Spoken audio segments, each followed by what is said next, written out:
PDS चावल की कालाबाजारी पर छोटा सा सिग्नल, बड़े मगरमच्छ कब आएंगे जाल में। धमतरी में सार्वजनिक वितरण प्रणाली पीडीएस के चावल की कालाबाजारी पर प्रशासन ने आखिरकार हल्की फुल्की कार्रवाई का डंका बजा ही दिया।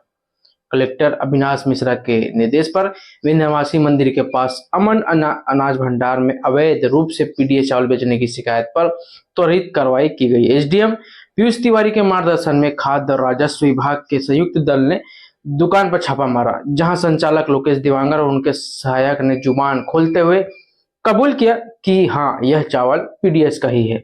नतीजा 10 क्विंटल 20 कट्टे 50 किलोग्राम प्रत्येक चावल जब्त। दुकान सील और आवश्यक वस्तु अधिनियम पीडीएस नियंत्रण आदेश 2016 के तहत सैंपल जांच के लिए भेज दिया गया। लेकिन जनाब, यह तो बस एक छोटी सी मछली है जो प्रशासन के जाल में फंसी। सवाल यह है कि पीडीएस चावल की कालाबाजारी का असली शार्क और मगरमच्छ कब पकड़े जाएंगे। धमतरी में यह कोई नई बात नहीं कि गरीबों के हक का चावल बाजार में खुलेआम बिक रहा है। मन अनाज भंडार पर कार्रवाई तो ठीक है, लेकिन शहर में बड़े बड़े गोदामों और अनाज माफियाओं के खिलाफ प्रशासन की चुप्पी क्यों? क्या यह कार्रवाई सिर्फ खाना पूर्ति है या फिर बड़े खिलाड़ियों पर नकेल कसने की हिम्मत प्रशासन जुटा पाएगी? स्थानीय लोग तंज कसते हुए कहते हैं, 10 क्विंटल चावल पकड़कर प्रशासन ने वाहवाही तो लूट ली, लेकिन बड़े व्यापारी जो टनों में चावल की कालाबाजारी कर रहे हैं, उनके खिलाफ कार्रवाई का सैंपल कब भेजा जाएगा?